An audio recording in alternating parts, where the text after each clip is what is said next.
17절부터 35절까지입니다. 우리 같이 읽겠습니다. 시작. 사무엘이 이르되 왕이 스스로 작게 여길 그때에 이스라엘 지파의 머리가 되지 아니하셨나이까. 여호와께서 왕에게 기름을 부어 이스라엘 왕을 삼으시고 또 여호와께서 왕을 길로 보내시며 이르시기를 가서 죄인 아말렉 사람을 진멸하되 다 없어지기까지 치라 하셨거늘 어찌하여 왕이 여호와의 목소리를 청종하지 아니하고 탈취하기에만 급하여 여호와께서 악에게 여기시는 일을 행하였나이까. 사울이 사무엘에게 이르되 나는 실로 여호와의 목소리를 청종하여 여호와께서 보내신 길로 가서 아말렉 왕 아각을 끌어왔고 아말렉 사람들을 진멸하였으나 다만 백성이 그 마땅히 멸할 것 중에서 가장 좋은 것으로 길갈에서 당신의 하나님 여호와께 제사하려고 양과 소를 끌어왔나이다 하는지라. 사무엘이 이르되 여호와께서 번제와 다른 제사를 그의 목소리를 청종하는 것을 좋아하신 같이 좋아하시겠나이까. 순종이 제사보다 낫고 듣는 것이 순양의 기름보다 나으니 이는 거역하는 것은 점치는 죄와 같고 완고한 것은 사신 우상에게 절하는 죄와 같음이라.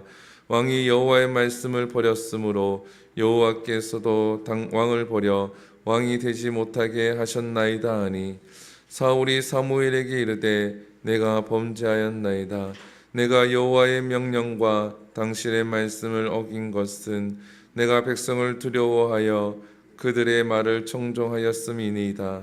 청하오니 지금 내 죄를 사하고 나와 함께 돌아가서 나로 하여금 여호와께 경배하게 하소서 하니 사무엘이 사울에게 이르되 나는 왕과 함께 돌아가지 아니하리니 이는 왕이 여호와의 말씀을 버렸으므로 여호와께서 왕을 버려 이스라엘 왕이 되지 못하게 하셨습니다 하고 사무엘이 가려고 돌아설 때에 사울이 그의 겉옷자락을 붙잡음에 찢어진지라.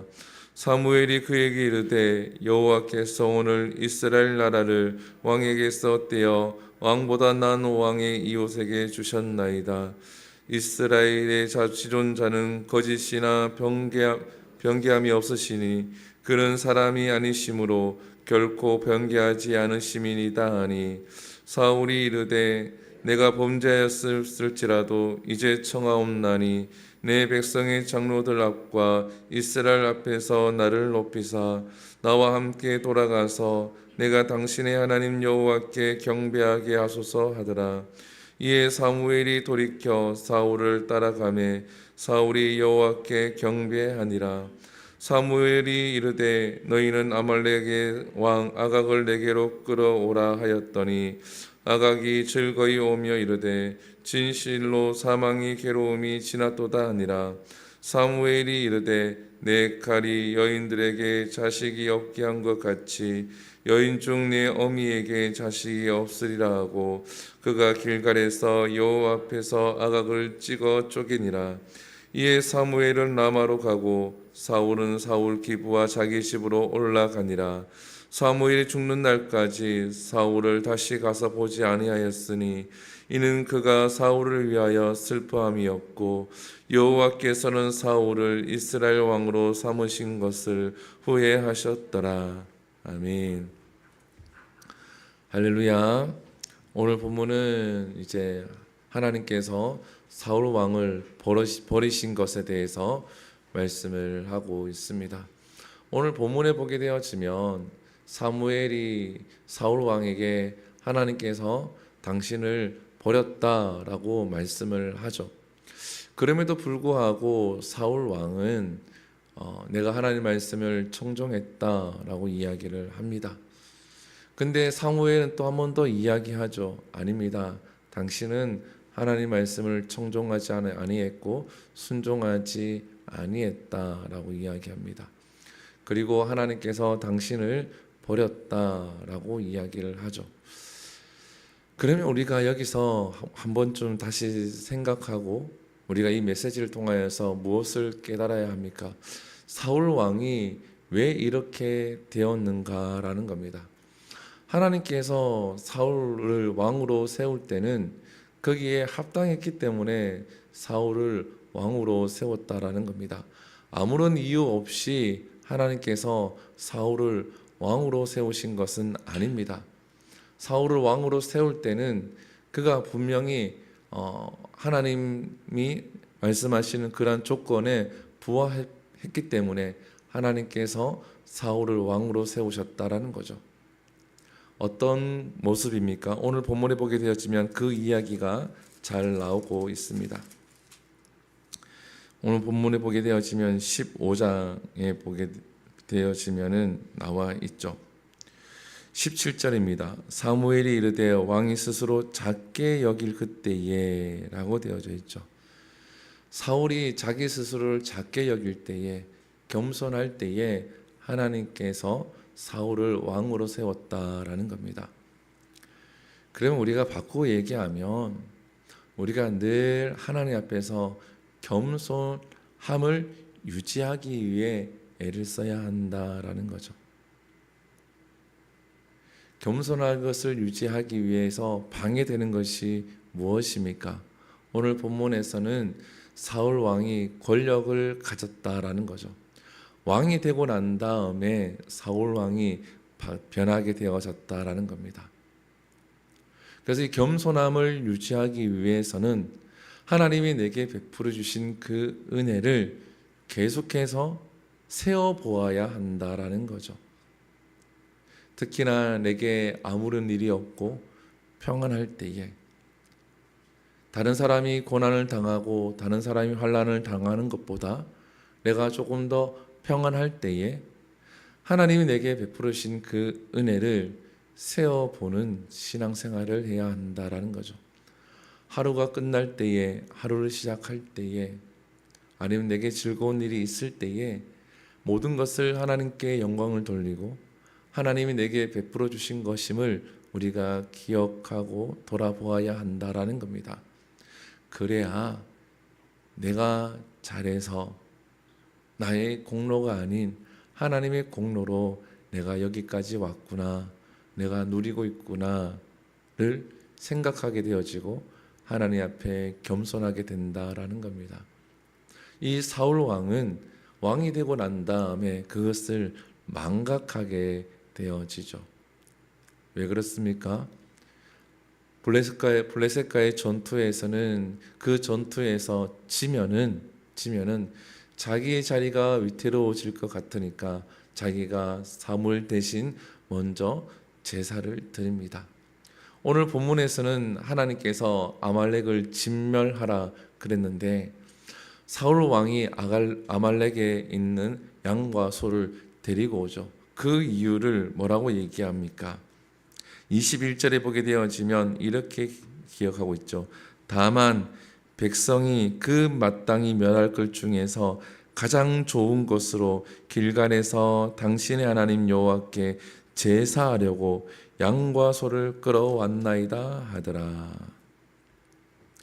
백성들의 소리를 들었다라는 거죠. 우리가 눈치를 보려면 하나님의 눈치를 보아야 한다라는 겁니다.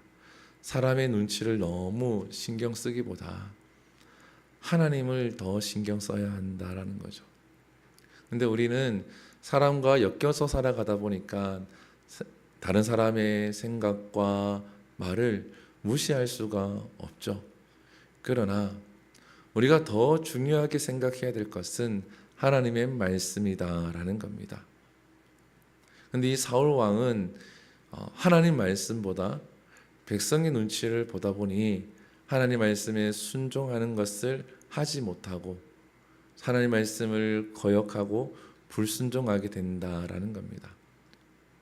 사랑하는 성도 여러분, 이것이 바로 교만이다라는 거죠.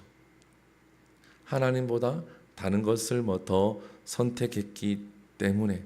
그래서 사무엘은 여기 대해서 이렇게 얘기하죠. 22절과 23절에 보게 되어지면 순종이 제사보다 낫고 듣는 것이 순양의 기름보다 나으니 23절에 보면 이는 거역하는 것은 점치는 죄와 같고 완고한 것은 사신우상에게 절하는 죄와 같음이라.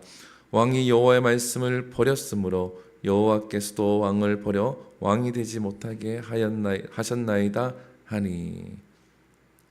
순종하는 것이 하나님 앞에서 가장 좋다라는 거죠. 근데 교만하면은 순종하지 못하죠. 그리고 사울 왕이 뭐라고 얘기합니까? 점치는 죄와 같고 우상이 절하는 죄와 같다라고 얘기를 하죠. 사랑하는 성도 여러분, 하나님 말씀에 불순종하는 것이 그냥 단순히 이탈로 생각해서는 안 된다라는 겁니다. 내 삶의 단순히 반항, 이탈, 가벼운 거, 하나님은 또 용서해 주시겠지. 하나님은 사랑이 많으시고 하나님은 긍휼하시고 하나님은 자비하신 분이심은 틀림이 없습니다. 그러나 오늘 본문에서는 하나님이 명확하게 우리에게 보여주시죠. 하나님이 베풀으신 그 은혜가 있는데 그 은혜를 망각하고 불순종했을 때는 하나님께서는 그 왕을 단호히 버리셨다라는 겁니다. 하나님이 세우신 왕임에도 불구하고 하나님이 버리셨다라는 거예요. 사랑하는 성도 여러분, 우리는 하나님의 은혜, 크신 은혜를 날마다 입으며 살아가고 있습니다. 내가 버려질까? 이러한 생각으로 살아가라는 말씀이 아니라 하나님이 베푸르신 그 은혜 앞에서 우리가 겸손한 삶을 살아야 한다라는 거예요. 우리가 실수할 때도 있고 넘어질 때도 있습니다. 그럴 때마다 자책이 들기도 하고 내가 왜 이럴까 생각이 들기도 합니다. 그런데 같은 일을 계속해서 내가 반복하고 있다 그러면 그것은 실수가 아니다라는 거예요. 우리가 아이들한테도 가르칠 때도 마찬가지고 사람들한테도 이야기할 때도 마찬가지입니다. 같은 일을 반복을 계속할 때는 그것은 실수가 아니다라고 이야기를 하죠. 그리고 단호하게 꼬집어서 권면하는 사람이나 상담사나 의사나 이 모든 사람들이 단호하게 이야기합니다. 당신 그러다가 죽습니다라고 이야기하죠. 술, 담배 끊지 않으면 죽습니다라고 이야기하는데 계속 술, 담배 하게 되어지면 결국은 죽게 되어집니다. 그렇게 두면 당신 결국은 사망합니다라고 할 때에 음식을 가리고 운동을 하고 해야 회복을 할 수 있다라는 거죠. 그럼에도 불구하고 계속 그렇게 하게 되어지면 그건 실수가 아니다라는 겁니다. 그럼 결국은 죽는다라는 거예요. 사랑하는 성도 여러분, 죄를 가볍게 여겨서는 안 됩니다. 성경에서는 죄는 어떻게 해요? 모양이라도, 악은 뭐라고요? 모양이라도 버려야 한다. 악과 같이 생긴 것이 있으면 모양이라도 버려야 한다. 우리가 부모된 마음으로 자녀를 키울 때에 자녀가 좀 행실이 나쁘거나, 그죠? 불량스럽거나 이러한 친구들과 어울리는 것을 싫어하죠. 그렇잖아요. 아무리 친한 친구라도 말이 거칠고 행동이 거칠고 생각이 안 좋은 친구들은 부모로서는 경험을 할 수 있고 이겨내기를 바라는 마음도 있지만 그 친구들과 좀 거리를 뒀으면 하는 마음이 당연히 듭니다. 왜? 부모가 보기에는 모양이 그렇거든요. 근데 하나님은 우리에게 뭐라 얘기하십니까? 악은 모양이라도 버려라, 가까이 하지 말라라는 겁니다. 죄가 있으면 죄랑 가까이 하지 말라라는 거예요. 하나님이 싫어하는 것이 교만한 자입니다. 그래서 하나님이 이 사울을 물리치시는 거예요. 사울이 겸손할 때는 세워주셨지만 사울이 교만하니까 물리치는 겁니다. 사랑하는 성도 여러분, 어제 오늘 계속 겸손에 대해서 말씀을 하고 있는데 하나님 은혜를 세워보고 겸손함으로 하나님이 주시는 그 은혜를 날마다 누릴 수 있기를 소망을 합니다. 내가 죄에 대해서 같은 실수를 하고 있다 그러면 돌아보고 회개하고 작은 거라도 버려야 될 것이 있으면 버릴 수 있는 우리 모두가 되기를 소망합니다. 기도하겠습니다. 사랑과 은혜가 풍성하신 하나님 참으로 감사합니다. 하나님께서 우리를 사랑하시고 우리에게 은혜를 베풀어 주심에 참으로 감사합니다. 하나님, 사울 왕의 모습을 보며 우리에게 주시는 메시지를 우리가 깨닫게 하여 주시옵소서. 사울 왕이 겸손할 때에 하나님께서 사울을 왕으로 세웠고, 사울이 교만했을 때에 하나님께서 사울을 물리치십니다. 하나님께서 베푸르신 그 은혜를 날마다 세어보게 하시고, 사람 내 눈치를 보기보다 하나님의 마음을 이해하려고 하나님을 바라볼 수 있는 우리가 되게 하여 주시옵소서. 하나님, 내 삶 가운데 죄가 있습니까? 하나님, 아주 작은 죄라도 떠나기 위해 몸부림치게 하시고 악은 모양이라도 버릴 수 있는 우리의 삶이 될 수 있도록, 신앙생활이 될 수 있도록 하나님 도와주시옵소서. 이 모든 것 살아계신 예수님 이름으로 기도드립니다. 아멘. 주기도문 예배를 마칩니다. 하늘에 계신 우리 아버지여, 이름이 거룩히 여김을 받으시오며 나라의 임하옵시며 뜻이 하늘에서 이루어진 것 같이 땅에서도 이루어지리이다. 오늘날 우리에게 일용할 양식을 주시옵고 우리가 우리에게 죄 지은 자를 사하여 준 것 같이 우리 죄를 사하여 주옵시고 우리를 시험에 들게 하지 마시옵고 다만 악에서 구하시옵소서. 대개 나라와 권세와 영광이 아버지께 영원히 있사옵나이다. 아멘. 우리 시간 함께 기도합니다. 말씀을 기억하시면서 기도하시고 이 나라를 위해서 기도하시고 세계 곳곳의 전쟁들이 종식될 수 있도록 기도하시고 유초동부 여름 캠프를 위해서 기도하시고 중부동부 여름 캠프들을 위해서 기도해 주시고 또한 한우들을 위해서 기도합니다. 우리 박지암 어린이, 한나희 어린이 그리고 김목자 권사님을 위해서 기도하시고 자유롭게 기도하고 돌아갑니다. 주여 한번 부릅니다. 주여